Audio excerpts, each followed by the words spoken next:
everyone, Heko here with another interview. I'm still on my quest to shine a light on the talented players from the Baltic states. And right now, on the other side of the screen, I have someone that I can probably call a brother from another mother, since he's Lithuanian and I'm Latvian. Right now, here I have Žygimantas Nuki Chmieliauskas. How are you doing, Yes. Nuki? Hi, I'm doing good. Okay, let's build this interview on honesty. So my first question will be on a scale of from 0 to 10, how good am I at pronouncing your name?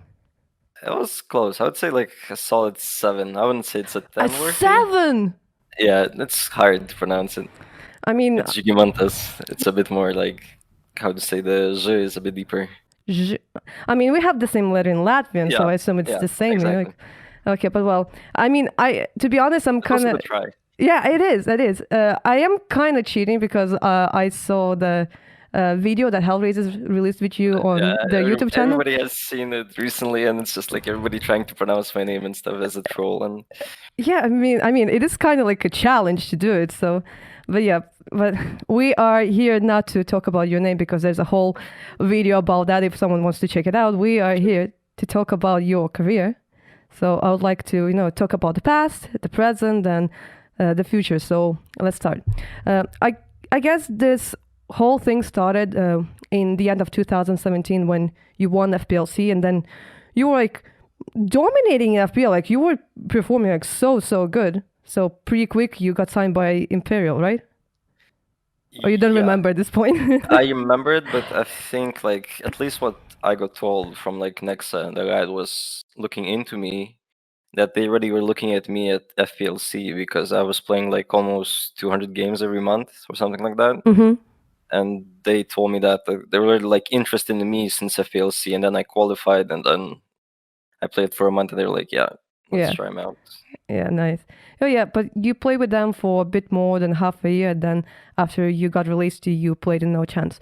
This is this is all cool, but I mean, probably the most important thing is that a bit more than a year ago, you got signed by Hellraisers, and it's pretty important because it's not only a real well-known name, but also because it's the team that you went to Germany to play at the Berlin Major. Of course, it was not your first LAN or your first big tournament, but it was your first major. Was it what you expected it to be? Honestly, the event itself. Like for me personally, it didn't feel so satisfying, I'll put it like that, because I didn't do all the hard work to qualify to it.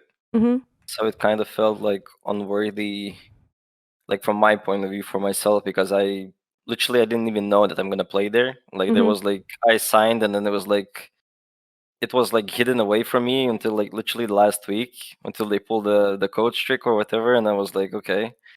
The sad part, I didn't get my sticker. That was even more sad than just playing in the major. Because I would have been the second one having it from Lithuania, and no, the third one. The third one, because also Esperanto. Yeah. Quick was the first one. SP was the second. I would have been third. So yeah, it wasn't so to say. I didn't feel worthy, because I didn't have to go for all the grind to the qualifier from through the minor and whatever. It just felt a bit like that. Mm-hmm. Yeah, because yesterday I wanted to check out your signature, and I could go to the marketplace. I was and I couldn't find. I was wait, what? I know you played at the major. I know you did, and then I think it was Dead Fox that got the signature in the end. Yeah, because but I mean, I guess now it's still an extra motivation for you to qualify, to get a team and to qualify for the next major, right? That's been my goal for the last, I would say, 2 years since we tried with No Chance and then with HR. Mm-hmm. But sadly, just unfortunate for now. Yeah, I mean, right now we have signatures from 4 players. If we're talking the Baltic states, we have 2 from Estonia, that being Rops and HS, and then Quick and Esperanto from Lithuania. When it comes to Latvia, we're working on it. We have we have Broky, we have Ikinder. Yeah, I believe that Broky and Yakinder are gonna get their stickers the upcoming major for sure. Yes, please. I mean, it really depends on when that's going to happen, but we'll still talk about that, so no worries. But yeah, during your 1 year in Hellraisers, you saw a lot of changes, including the really dramatic one, after which, like, the flag next to the team's name changed from a European one to a CIS one. Despite the fact that the team went from using English to talking in Russian, you stayed, but after the whole team got benched for the second time, you left Hellraisers. In your tweet longer, you explained that your departure from the team was related to the fact that you're not fluent in Russian and it's not any kind of drama. I would like to know a bit more about this language barrier. What exactly was causing the problems? Like, did you have difficulties understanding and providing calls, or was it more about the fact that you could not actively participate in decision making as easily as you could with the international roster? I would say the second one, like actively participating in like decision making. I would be like, especially as an opper, because at the start of like the CS one, the CS Hellraisers, I was opping at the start. Mm-hmm. And it was like, as an opper, you have to be really vocal on what you're gonna do in the round and stuff. Like my calls were pretty basic, but sometimes I would miss out on a certain detail that would cause us, my teammate might die because of me. Like I would like not ask for a flash or something. I would pick. I would die, giving Mm-hmm. away like certain situations because of like the language barrier, which I got better at in the end, but it just was a bit too late, I would say. Mm-hmm. I guess maybe sometimes you could also like feel a tiny bit like left out, like when you're sitting with the guys in TeamSpeak, like they're talking, they're joking, you're sitting there like, yeah. Like for me, the biggest problem was like not understanding. Like I understand, I would say like a solid 80-85%. I can't say 100 because there's like some words are like slang or how you say it. Like you think you understand, but it has a total different. I mean, like meaning.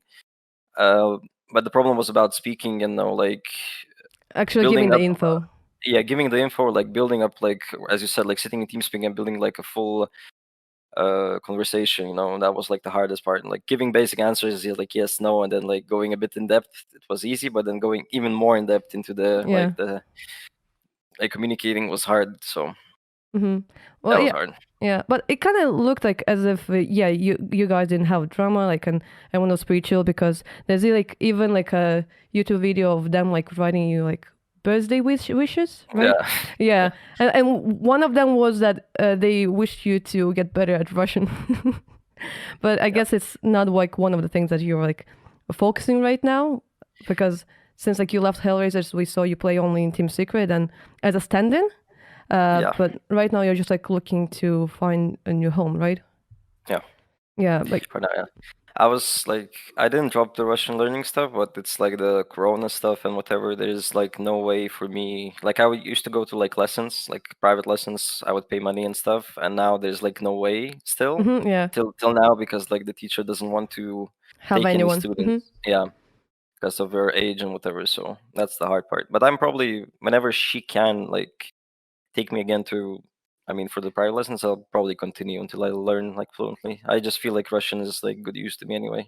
Yeah, it's not an esport, just in everyday today. Yeah, that is true. That is true. But right now you are playing FPL and streaming. There's like nothing else that you're doing, right? Yeah, besides gym in the morning, that's all I do. Just FPL, chill, watch. A bit like spending some time for myself finally in the last 4 years. I mean, I would kind of say that's like the beauty of maybe like going pro or being a pro player in the Baltic states, because like we're still in Europe, so we get to play with and against the best players. We are close to the service, so like our ping is good, not comparing to someone who's like far away, like in Russia. We have a really good internet connection, so we don't have situations when, for example, like some kind of sound is being lost and like like it's like really important in the game. And also another thing is that in like Lithuania, Latvia, and Estonia, you can actually live from the money that you earn in FPL and rank S. Yeah, without any problem.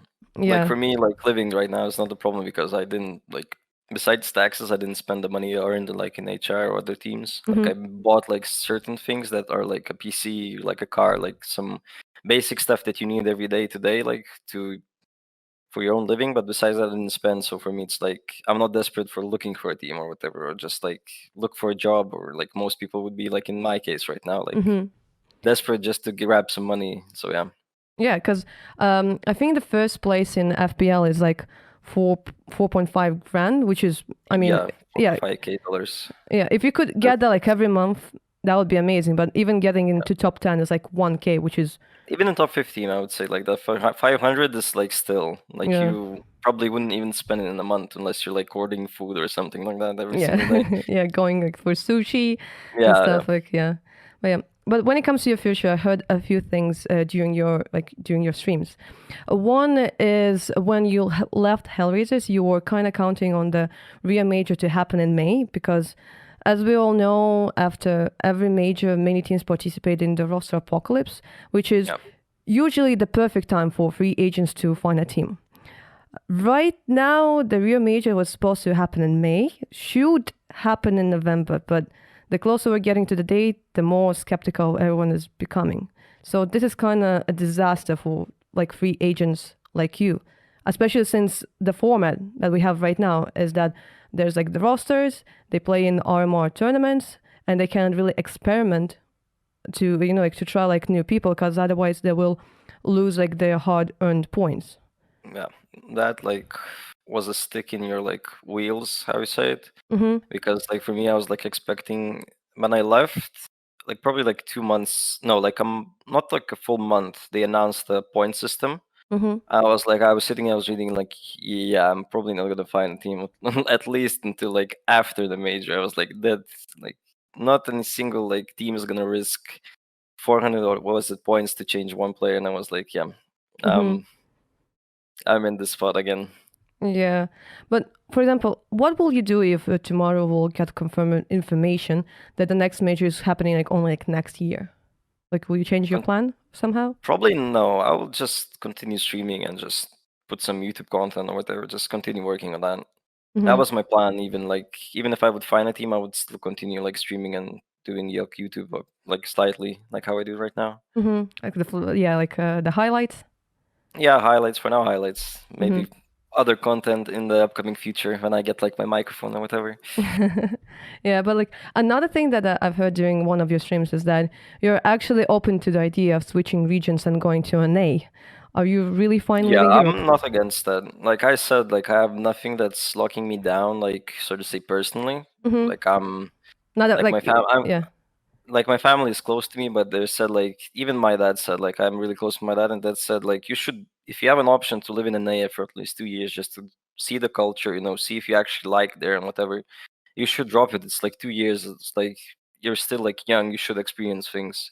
So like for me, it's the same. Like I have nothing that's tying me down. So me moving like to a different region would be like a problem. Mm-hmm. I'll put it like that. Yeah, yeah. I think that would be actually like a really great experience. Like, I got to live abroad for 2 years. Like, I lived in Switzerland, and I can tell you one thing: if you are not a party person and you spend like most of your time at home, there's really like no difference. The only thing you might notice like the rent and like the food prices. Yeah. That's about it. But yeah, Yeah. but I mean, I'm kind of open to an idea of like hearing something like like Liquid Noki, Volgenesis Noki, Complexity Noki. I mean, sounds pretty good. I think.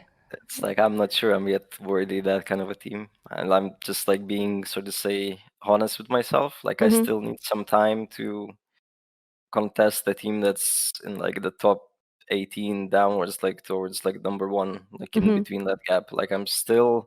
This is like the period. Like right now, I'm teamless. I'm trying to fill out the gaps and the things like with the best practice I can get, like which is FPL and like demos and whatever. Mhm. I'm still gonna use that time, to progress as a player and as a person. So we'll Mhm. see. Maybe after like the majors, then I might be ready for individually and in all kinds of aspects for a team like that. But we'll Yeah. see. I mean, I guess like both of us are really looking for that major to finally happen. Like, because I want to see like Latvian stickers. You wanna, have a new team. Like, you want everyone to be like open to the idea of making changes. Because right now, I mean, Virtus Pro like made a change. They added Yikinder. Like you can say like in the beginning, it costed them like 380 points or like 400. 350 or 400 points, something like that. I remember reading about it somewhere. I'm not sure if it was HLTV, but I think it was Yeah. somewhere else. Yeah, but they did like at the start. Like if you do it at the start, Yeah. like you don't lose that much. But right now, like after like 2 tournaments already Yeah, passed, it's like a lot. yeah, that'll be So- like too much. So, like we'll have to just wait. Hopefully that's gonna happen pretty soon. But actually, I'm kind of out of questions, so I'll not delay you any longer. Žygimantas, Was it good? Yeah, that was Okay, good. This time okay. it was good. Okay, good. Do you have any shout outs to your my friends, buddies, ex teammates, or your stream viewers? Probably my stream viewers that coming around every single stream. Let's shout out them, those consistent people that show up every single day. Mm. Thank you. That's all I have to say. Awesome. Guys, remember to subscribe and to follow both me and Nokia to know when he's going to get signed by a new team and when I'm releasing my third interview. See ya.